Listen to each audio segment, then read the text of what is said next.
All right, hi everybody.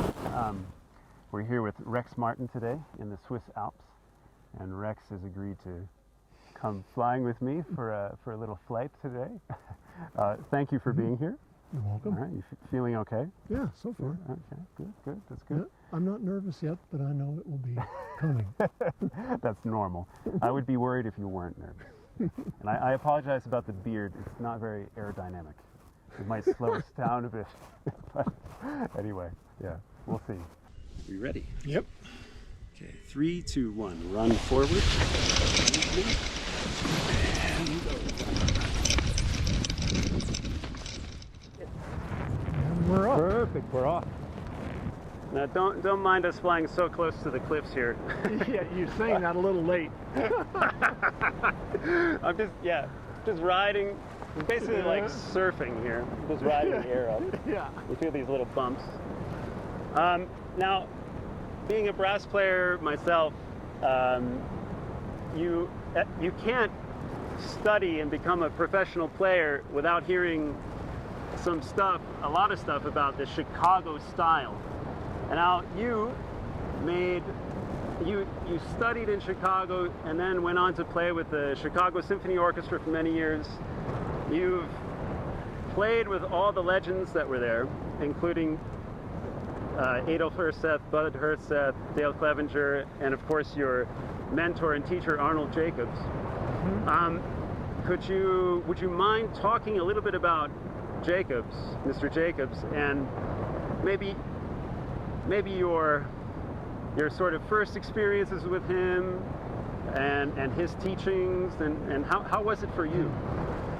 Well, I have really quite vivid memories of my very first lesson. And all of my experiences with him were, I would say, very positive, life transforming, musically transforming. He helped me an awful lot, but it's interesting now because he's become so well known the world over. Yes, and absolutely. I think rightly so. It actually really hurt him at the end of his life that he was known so much as a teacher and no longer so much as a player. I mean, how many years was he the principal tuba player of the Chicago Symphony Orchestra? I think more than 40 years, 43, 44 years. That's a very, very long, rich career. Easily, I mean, without competition, easily had the most beautiful sound of anyone I've ever heard on any brass instrument. Yeah. And a wonderful tuba player.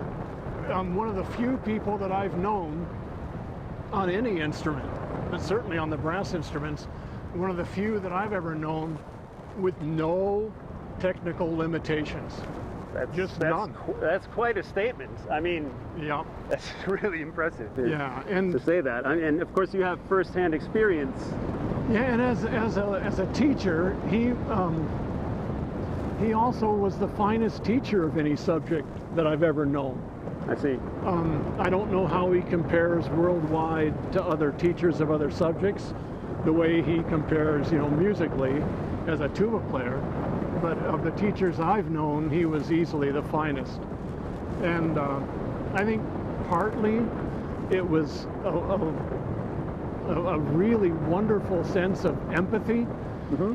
He had a true mastery of psychology and a mastery of physiology and mastery of music, of course.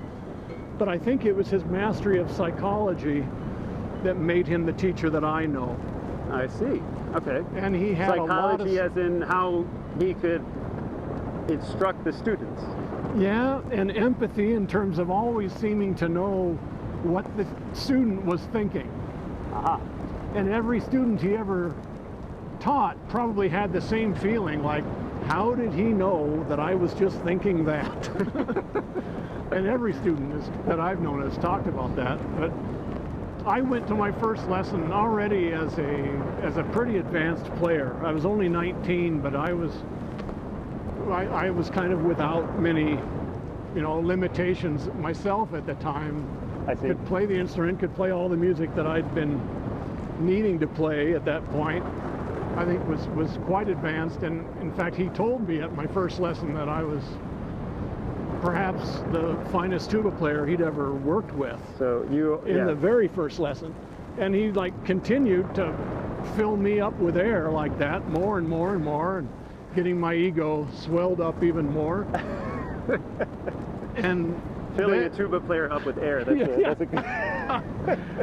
And then proceeded to say something that really shocked me, but also changed my life. He said, "But let's work on your tone." So he cut you down to size then, huh? Yeah, and I thought I had a nice tone. You know? Until that point, I'm sure. Yeah. Yeah, I'd not heard anybody with a better tone, and he saw the look probably of confusion on my face or of disbelief, and so he asked me for my tuba, and he took my tuba and stuck his mouthpiece in it, and he just played 4 or 5 notes that I can still hear today. I mean, they just made me think that's the most beautiful sound I've ever heard in my life. That's it, huh? And I want to do that. Yeah. So he had just like burst the bubble by saying, "Let's work on your tone." And then I thought, yes, let's work on my tone. When you came into the CSO later, obviously the first time going in there must have been quite an impressive experience. All these guys are sitting on the stage. You know, Bud Herseth being one of them, the trombone section at the time. Yeah. Dale Clevenger. What was it like for you, a young guy? How old were you sitting down on the stage with these? I had just turned 22, and I was there, you know, as a substitute. And it was, you know, it's a strange thing to look back on, because in spite of being so young, I truly felt at that time that like I was very ready for this. Oh, okay. And so you felt prepared. I was really prepared. I knew the literature. I was, you know, in very good shape. But still, walking on stage and sitting next to Ed Kleinhammer was a pretty big moment. Yeah, another famous member of the brass section. Yeah, and Frank Crisafulli and Jay Friedman. You know, I hadn't played with the orchestra yet, but I knew all of the brass players' names. I'd been in the Civic Orchestra of Chicago already for about a year, I guess, at that point. Uh-huh. And one of the perks of that orchestra is you can go hear the orchestra, the Chicago Symphony Orchestra, every week for free. So I'd been listening to them. I felt anyway very familiar with their style and what I would have to do.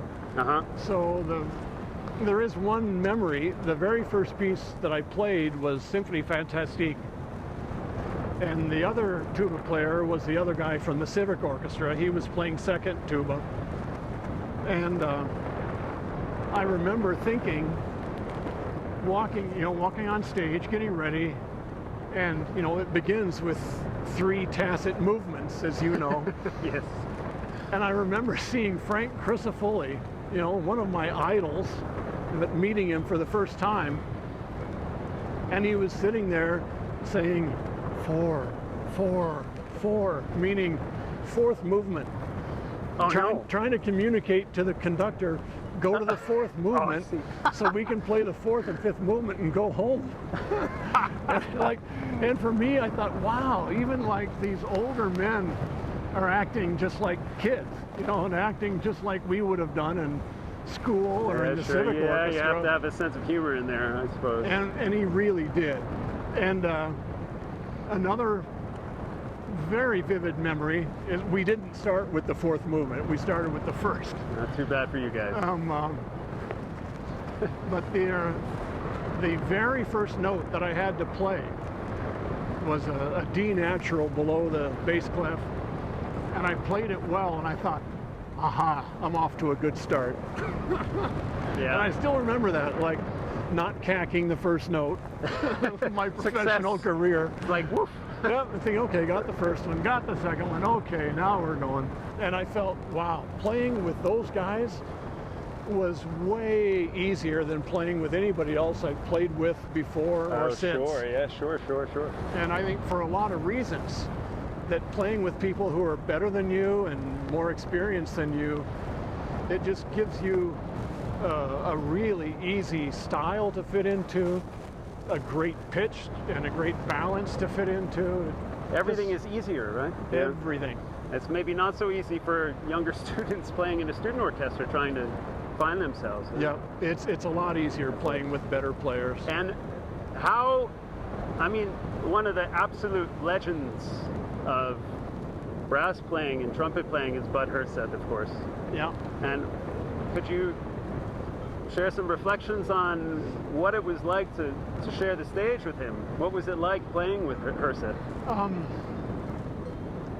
Again, without exaggeration, you know, I seem to be speaking in superlatives, but without exaggeration, he's the greatest musician I've ever worked with, and not by a small margin. And it wasn't just his, again, complete technical command of the instrument. Everybody could hear that. It was his leadership, his personality, his confidence, his unerring sense of style, his fabulous, I mean, truly fabulous sense of rhythm and swing. Yeah. Just everything sounded great. And I mean, he's kind of famous for his accuracy, but when you played with him, you never really thought about that. You didn't really notice the wonderful accuracy. That was just part of the package. Yeah, and time after time. My best friend was the second trumpet player at the time, George Vosberg, and time after time, after a concert, he and I would go out for drinks or for dinner or just talking, and he would mention that the piece that we just played was a big audition piece for trumpets. And I would always think, why? There wasn't anything we played that I could imagine being asked on an audition for trumpet. And it's because he made everything just sound so musical and so easy. So he not only had complete technical command of the instrument, but also just was a fantastic musician. Huh? Yeah, the best musician. The best. You spoke to me before about the way he would prepare and maybe his reserves. Would you mind speaking a bit about that, about preparation? You know, I don't know firsthand, you know, how he practiced really beyond what he told me. I know he was an early morning practicer. I know that he had reserves well beyond what he'd ever need to use on stage. I remember hearing him practice Zarathustra once, the ba-ba-da-ba, yeah. And then he took it up a half step and another half step and several more half steps, building up that kind of reserve.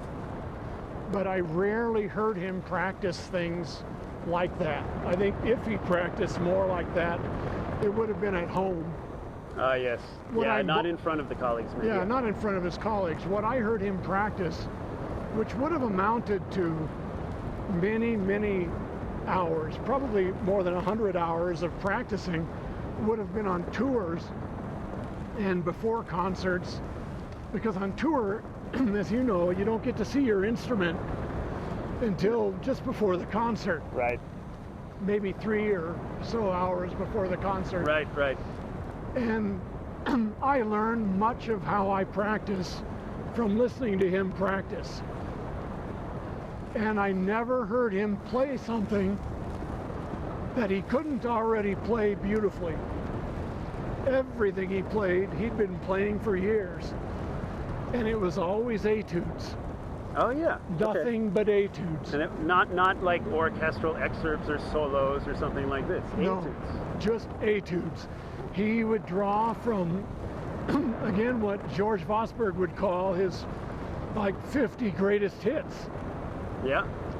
From his favorite etude books that he'd been playing out of his entire adult life, of a great variety of style, of register, of dynamics, articulations, all the technical things, but they were all a variety of styles more than anything.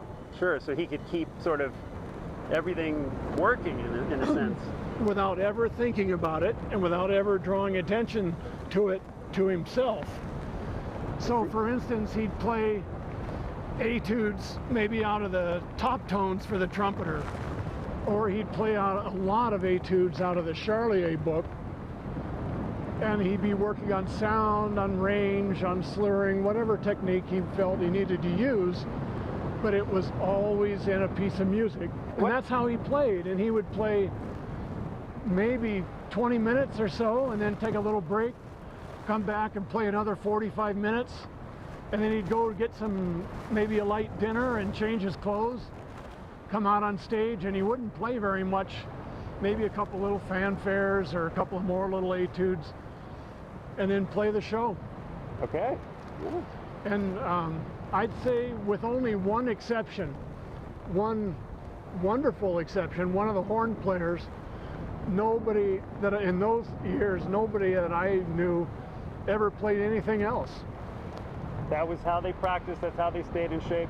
Of course, they were working so much in the orchestra. And that's the type of orchestra, playing the type of literature, like especially on a tour. And in the Schulte days, they never ever took soloists, outside soloists on tour. So really? There were never any concertos. It was big orchestra pieces. I see. And so it's the sort of band that would then keep you in pretty good shape just with the concerts. Yeah, of course. And you played with Schulte, right? Yeah, correct. Quite a bit. Made about probably 30 or more recordings with him. Yeah, I thought that's quite a lot. Yeah. And he was, of course, Schulte was a very big personality. Do you have any anecdotes off the top of your head? Here, far away from Chicago, almost as high as the, what's that building called? The Sears Tower. Sears Tower. Yeah. We're not quite that high. We're working on it. But yeah, I think we're probably a lot higher than that. I would say I loved his rehearsal technique. Like very few others, his rehearsal technique almost never involved stopping. Oh, really? So you would just play. And if he had comments to give, how would he tell the orchestra? He would sing. And he would sing with one of the most distinctive yet awful voices I've ever heard. And anybody that's ever heard or ever played for him knows exactly what I'm talking about. And it's just kind of a falsetto squeak. Oh, really? That's not what I imagined. That is you just not make these sounds. What I imagined. But you always knew what it meant. Well, I suppose it's hard to forget. Yeah, but he wouldn't stop. And it meant that the next time you played that, you better get it right. You better do that. Yeah. And everybody would. Just musically, what I just know from recordings is really amazing stuff.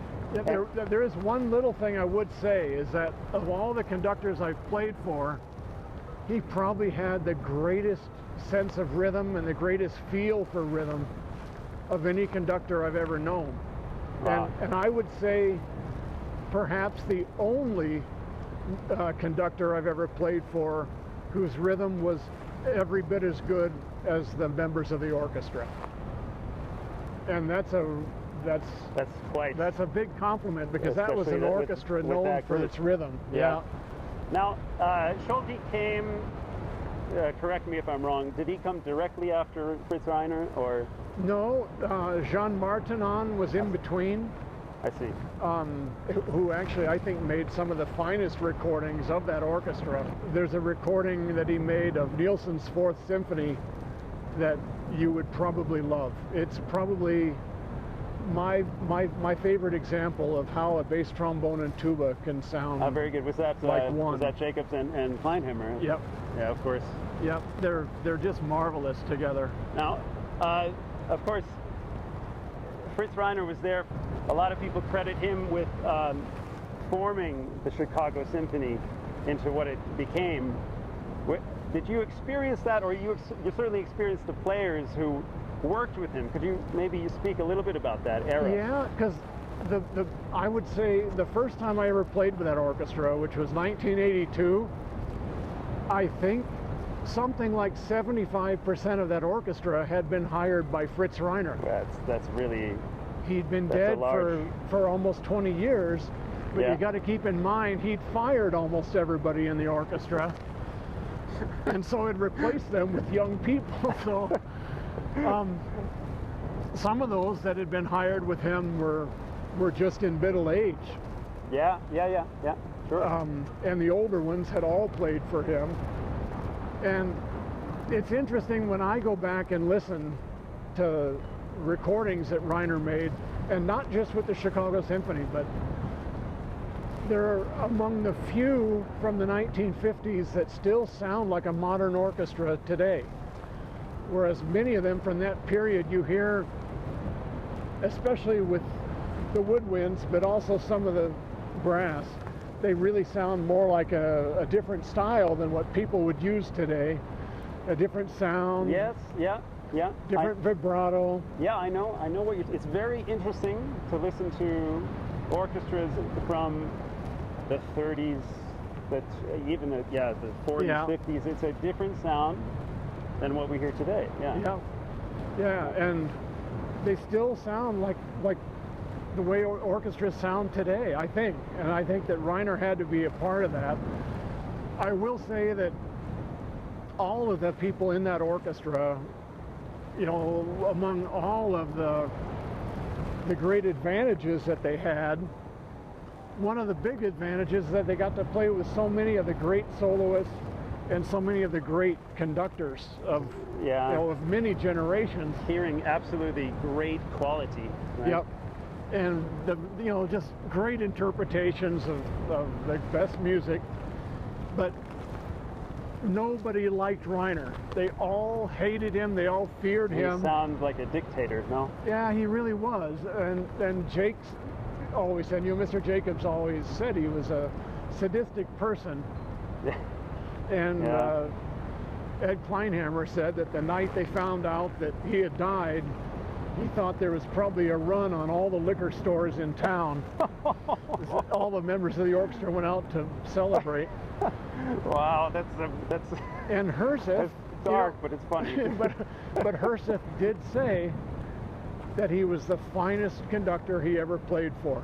I see. Yeah. And Arnold Jacobs said the same thing. Said it was the best conductor, the best musician he'd ever played for. It certainly was. The quality was absolutely excellent. But there was a lot of pressure. How did you see these guys? How did they cope with the pressure at that time? How did they, I don't know, deal with maybe nerves, or maybe not nerves, maybe just the fear of making a mistake? That's interesting. That I don't think any of the people that I knew ever really felt it as pressure. See? And I have a feeling that Reiner kind of weeded those people out. The people that thought like that. That was all the people who were let go. Yeah, and so he kind of ended up hiring people that would perform in rehearsals the way they would in concerts. And they kind of formed that mentality that every time you play your instrument, it's a performance, it's a concert, and you do, I don't know this, I'm not an expert on this subject, but I have a feeling that the more you think like that, the more you do that, the less adrenaline gets pumped into your blood, but also the more you get used to the adrenaline that's being pumped into your blood. Yeah. So you're both more and more used to it, but also there's less of it, in there to distract you. Yeah, I for think. Sure. I don't know that, but I kind of suspect that. I mean, especially with their schedule, playing with so many big people, big repertoire all the time, maybe they just have to be in shape. You have to be ready for that kind of a situation. And they were. And I mean, in shape to where this job dominated each and every person's life. Yeah. That was their life. Now, later on, I want to change topics a little bit. Of course, now you are Professor Emeritus at Northwestern University. Correct me if my title... That's it. That's correct. And you have been in Bern at the Hochschule der Künste for 4 years. Is this your 5th year here? My 5th year. Yeah, my 5th year. Okay, yeah. Obviously, one of the perks of being in Switzerland is flying around with me. But Yeah. I wanted to ask you, in what ways have you maybe used your experience in playing with these people in this sort of, coming out of the Chicago school? How have you used your experience to help students grow? That could be musically, technically, anything. Could you speak a little bit about that? Yeah, I would say that experience, or those experiences, thousands of concerts and playing with those wonderful musicians, they more than anything formed who I am as a musician, how I think about music, that sound that I got from working with Mr. Jacobs, and maybe above all else, a standard that I have been unwilling to lower, both for myself or my students. Very high standards. Yeah, setting the bar.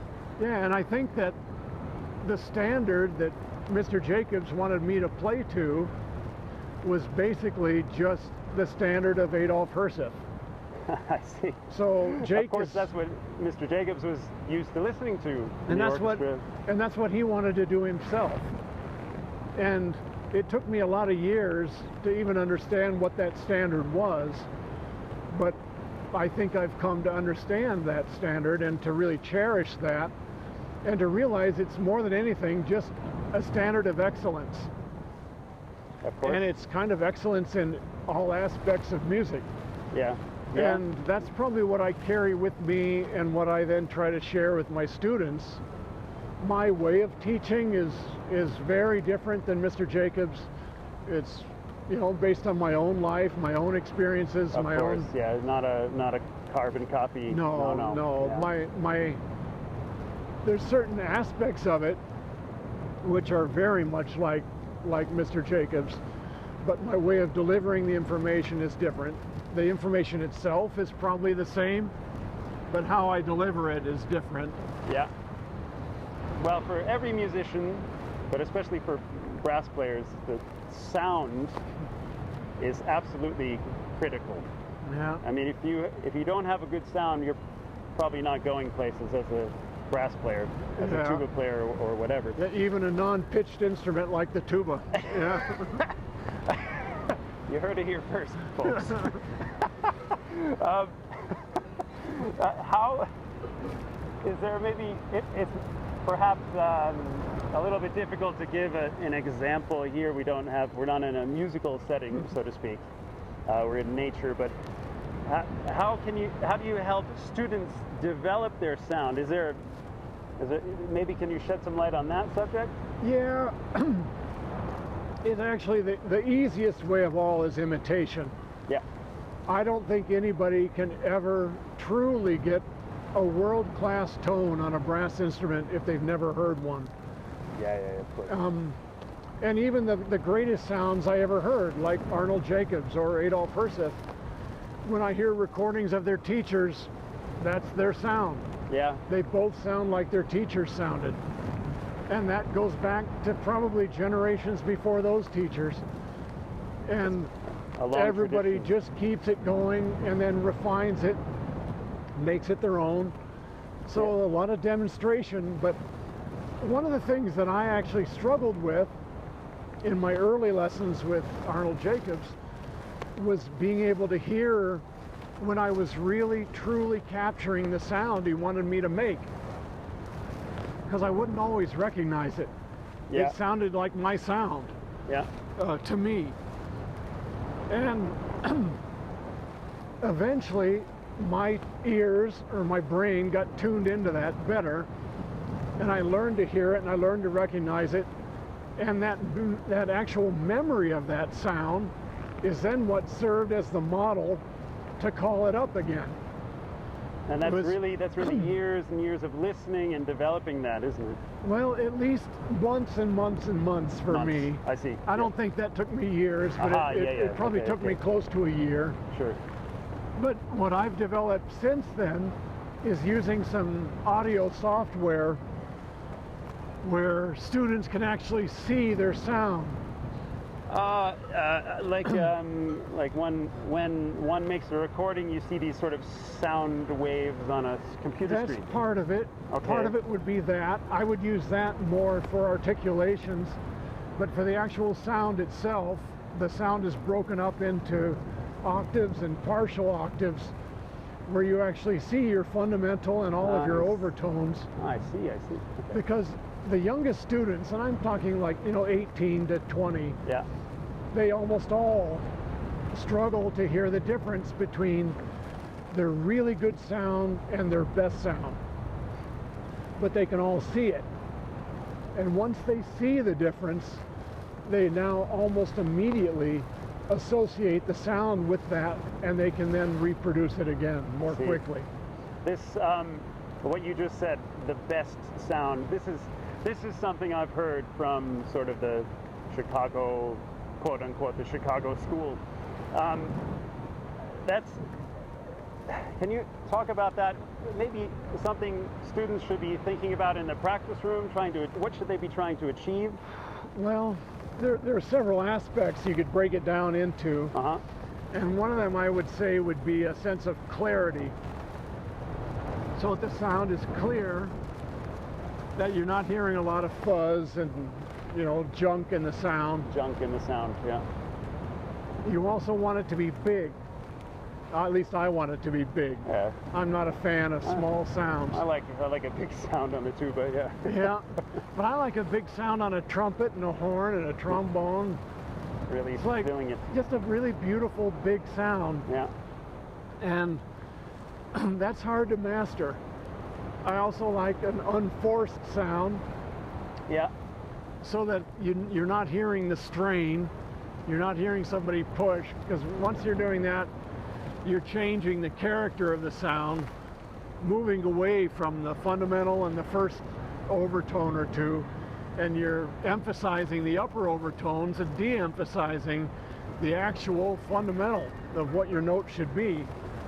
And that kind of forced sound, which you could call a blatty sound, or a, Right. sometimes a brassy sound can be really pleasing and effective, but an ugly forced sound almost never is. No, that's not very desirable in what we're doing, is it? And I think that the sounds that I and my colleagues, and not even just in the Chicago Symphony, but all the freelancers in Chicago as well, were going for, was this really beautiful, clear, focused sound that was big and unforced. So you want to do it as efficiently as possible. And I think that, unfortunately, a lot of people, they kind of get hung up on the efficiency side, wanting it to be as efficient as possible, and they lose track of the actual quality of the sound or the quality of the style and the rhythm of what they're doing. And just a beautiful sound by itself is kind of meaningless. Yeah. You got to be using it to do something. To do something musical. Yeah, to play something. We were speaking before on the train up here about the subject of listening, and listening to a couple of things. For students, listening maybe to themselves and developing their sound, and also listening. What do you think, if someone is serious about studying classical music, what should they be listening to?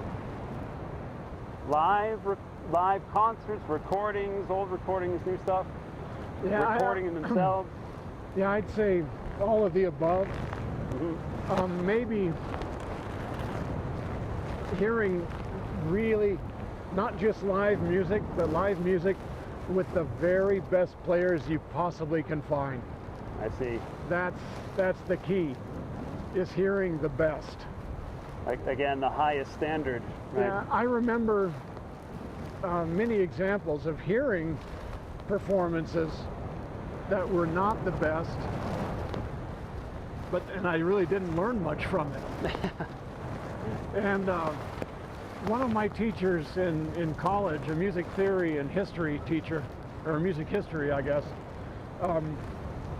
was telling me to listen to a piece of music, a song, a Schubert song, and he told me, he said, look, don't mess around with just any old recording you might find at the library.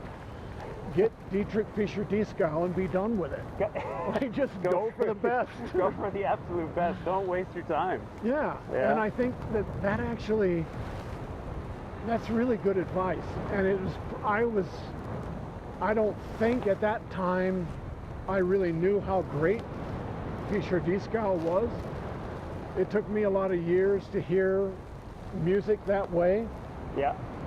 Just like it took me a while to hear just how much better Herseth was than everybody else I knew. Yeah. You know, I had to develop that, and I developed that through listening. Listening for quality, I'm sure, musicality. Rhythm, yeah, interpretation, style, just about everything.